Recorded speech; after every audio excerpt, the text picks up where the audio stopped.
Uttarakhand high court ने एक विवादास्पद मुद्दे पर गहनता से विचार किया क्योंकि उसने राज्य में हाल ही में लागू समान नागरिक संहिता यूसीसी द्वारा निर्धारित लिव इन रिलेशनशिप के अनिवार्य पंजीकरण यानी कि कंपल्सरी रजिस्ट्रेशन के खिलाफ एक याचिका पर सुनवाई की। याचिका यानी पिटीशन, जिसमें दावा किया गया है कि ये आवश्यकता संवैधानिक अधिकारों का उल्लंघन करती है। मुख्य न्यायाधीश गुहानाथन नरेंद्र और न्यायमूर्ति आशीष नैथानी की खंडपीठ के समक्ष प्रस्तुत की गई। नमस्कार, आपका स्वागत है डेली 24 भारत में। मैं हूं आपके साथ अदिति। उत्तराखंड हाईकोर्ट ने पिछले महीने प्रदेश में लागू हुई समान नागरिक संहिता यूसीसी में लिव इन रिलेशनशिप को लेकर अनिवार्य पंजीकरण के प्रावधान को चुनौती देने वाली एक अन्य याचिका पर शुक्रवार को सुनवाई की।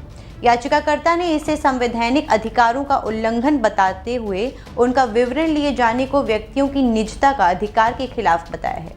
इस याचिका पर उच्च न्यायालय के मुख्य न्यायाधीश जी नरेंद्र और न्यायमूर्ति आशीष नैथानी की खंडपीठ में सुनवाई हुई। पीठ इस याचिका पर इसी प्रकार की अन्य याचिकाओं के साथ 1 अप्रैल को सुनवाई करेंगी। महाराष्ट्र और उत्तराखंड के रानीखेत के एक जोड़े द्वारा दायर ये विशेष याचिका यूसीसी की शर्तों के खिलाफ चुनौतियों की एक श्रृंखला का हिस्सा है। पीठ ने इस मामले को समान मामलों के साथ समेकित करने का फैसला किया और अगली सुनवाई 1 अप्रैल के लिए निर्धारित की।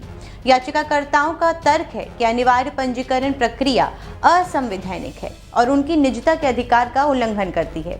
उनका तर्क है कि पंजीकरण फॉर्म पर आवश्यक विस्तृत व्यक्तिगत जानकारी दखल देने वाली है और अनावश्यक है। याचिकाकर्ता के वकील ने कहा कि पंजीकरण फॉर्म के प्रावधान भेदभावपूर्ण है क्योंकि इनमें मांगी गई जानकारियां विवाह पंजीकरण में भी नहीं मांगी जाती। सॉलिसिटर जनरल तुषार मेहता भी वीडियो कॉन्फ्रेंस के जरिए उच्च न्यायालय में पेश हुए और उन्होंने राज्य और केंद्र सरकार का पक्ष रखा। इस माह की शुरुआत में यूसीसी के विरुद्ध इस प्रकार की याचिकाओं पर सुनवाई करते हुए उच्च न्यायालय की इस पीठ ने केंद्र और राज्य सरकारों को इस संबंध में 6 सप्ताह में अपना जवाब दाखिल करने को कहा था। आपको बता दें कि इसी साल 27 जनवरी को समान नागरिक संहिता की अधिसूचना जारी की गई थी। इसके बाद अब all India Muslim personal law board ने 10 अलग अलग लोगों के जरिए हाईकोर्ट में याचिका दायर की है। इनमें से कई लोग मुस्लिम पर्सनल लॉ बोर्ड से भी जुड़े हुए हैं। याचिका में मौलिक अधिकारों, लोगों और संप्रदायों के अधिकारों के उल्लंघन सहित विभिन्न अधिकारों पर चुनौती दी गई। इसमें कहा गया है कि भारत का संविधान और साथ ही शरीयत आवेदन अधिनियम 1937 मुसलमानों द्वारा पालन किए जाने वाले व्यक्तिगत कानून की रक्षा करता है। उधर मुख्यमंत्री पुष्कर सिंह धामी ने यूसीसी को लेकर कांग्रेस पर भ्रम फैलाने का आरोप लगाया। उन्होंने कहा कि कांग्रेस को बाबा साहेब भीमराव अंबेडकर के संविधान में यकीन नहीं है। कांग्रेस महिलाओं पर अत्याचारों का समर्थन करती है।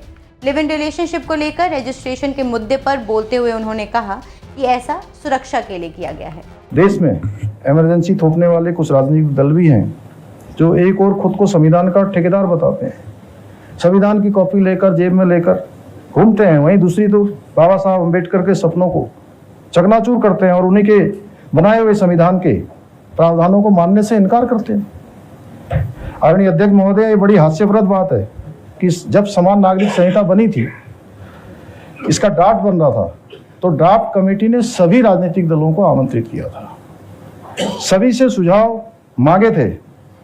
तब नारी सम्मान की दुहाई देकर विधानसभा जैसे पवित्र स्थान पर कुछ लोग आज तमाम प्रकार के इसमें आने के लिए कई प्रकार के काम कर रहे हैं। मैं आज ये पूछना चाहता हूँ, क्या समान नागरिक संहिता का विरोध करके संविधान निर्माता बाबा साहब भीमराव अंबेडकर जी और अपने ही नेता जो स्वर्गीय जवाहरलाल नेहरू जी जो सभा में थे, उनका अपमान नहीं कर रहे हैं क्या? आज कुछ लोग यूसीसी के बारे में कई प्रकार का भ्रम फैलाने का प्रयास कर रहे हैं। बाबा साहब अंबेडकर ने भी उस समय इन्हीं सब बातों से पूरी तरह से परेशान होकर उन्होंने कांग्रेस छोड़ी थी उस समय। इसके साथ यूसीसी के बारे में एक भ्रम ये भी है कि इससे युवाओं के माता पिता और प्रशासन को जानकारी रहेगी। अनेक मामलों में संबंध बिगड़ जाते हैं और हिंसक घटनाएं हो जाती हैं। बता दें कि लिव इन रिलेशन में रजिस्ट्रेशन को लेकर कांग्रेस विरोध कर रही है। कांग्रेस का कहना है कि ये लोगों की निजता के अधिकार का उल्लंघन है। सीएम धामी ने कहा कि यूसीसी के संबंध में एक और भ्रम फैलाया जा रहा है कि अगर उत्तराखंड के बाहर का कोई पुरुष यहाँ की लड़की से शादी करता है तो उसे राज्य का मूल निवासी होने का हक मिल जाएगा। रही बात यूसीसी के मसौदे की, तो इसे जनता के सभी वर्गों से बातचीत और सुझाव लेने के बाद तैयार किया गया था। संबंधित याचिकाओं की प्रारंभिक सुनवाई के दौरान इस महीने की शुरुआत में हाईकोर्ट के निर्देश के बाद सरकारों से 6 सप्ताह के भीतर अपने औपचारिक जवाब प्रस्तुत देने की उम्मीद है। जबकि उत्तराखंड इस कानूनी चुनौतियों से निपट रहा है। यूसीसी और व्यक्तिगत स्वतंत्रता और गोपनीयता यानी कि कॉन्फिडेंशियल स्टेटमेंट पर इसके प्रभावों का बहस चर्चा और कानूनी जांच को उत्तेजित करती रहती है। इन समेकित मामलों के परिणाम यूसीसी के विवादास्पद प्रावधानों के भविष्य के परिवर्तन और महत्वपूर्ण रूप से प्रभावित कर सकते हैं। फिलहाल के लिए इतना ही। आगे की जानकारी के लिए देखते रहें डेली 24 भारत।